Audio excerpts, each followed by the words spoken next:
কালকে তো মাছ মুছ আনলাম, বাজার বুজার করলাম, কিন্তু রান্না করে আর খাইতে আর পারলাম না। রানতে গিয়া দেখি গ্যাস শেষ, গ্যাস নাই।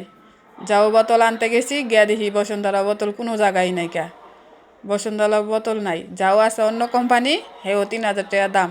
3,000 টাকা দিয়ে একটা বোতল আঙ্গ গরিব মানুষ আনতে পারে? আমরা সপ্তাহে আনে বেটারা 3,000 টাকা। যারা দর্জি কাম করে তারা বলতে পারবেন যে সপ্তাহে 3,000 দেয়, 2,000 দেয়। এই 3,000 টাকা যদি আইনা গ্যাসের বোতলে আনি, তাহলে চাল ডাল এটি কেমনি মানুষে আনবো? আর বাজার কিভাবে করব? আঙ্গ পক্ষে কি সম্ভব 3,000 টাকার একটা বোতল আনতে? লাইনের গ্যাসটাও থাকে না। লাইনের গ্যাস থাকলে নাইলে রাত যাই ঘুমেসে রাইন্দা হালাতে পারে।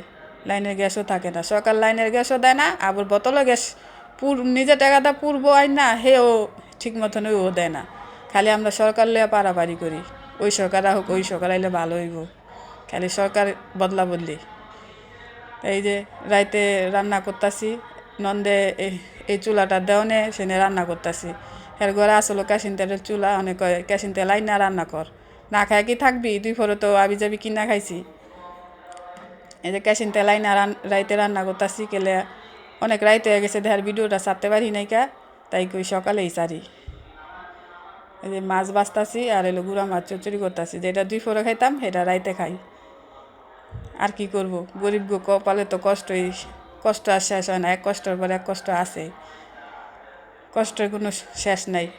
যদি টাকা পয়সা থাকতো তাহলে তো গিয়া দৌড় দিয়া গিয়া গ্যাস লইয়া পড়তাম, কি একটা কারেন্টের চুলা লইয়া পড়তাম। আবার এমন সিস্টেমও নাই যে লাকি চুলা ব্যবস্থা আছে, লাকি চুলা রান্ধি, লাকি চুলার কোনো ব্যবস্থা নাই কে। এই গ্যাসেই, এই এলপি গ্যাস রান্ধতে হয়।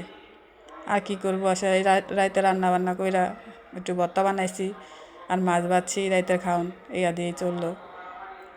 আমার ভিডিওটা কেমন হলো অবশ্যই কমেন্ট করে জানাবেন, আর পাশে থাকবেন।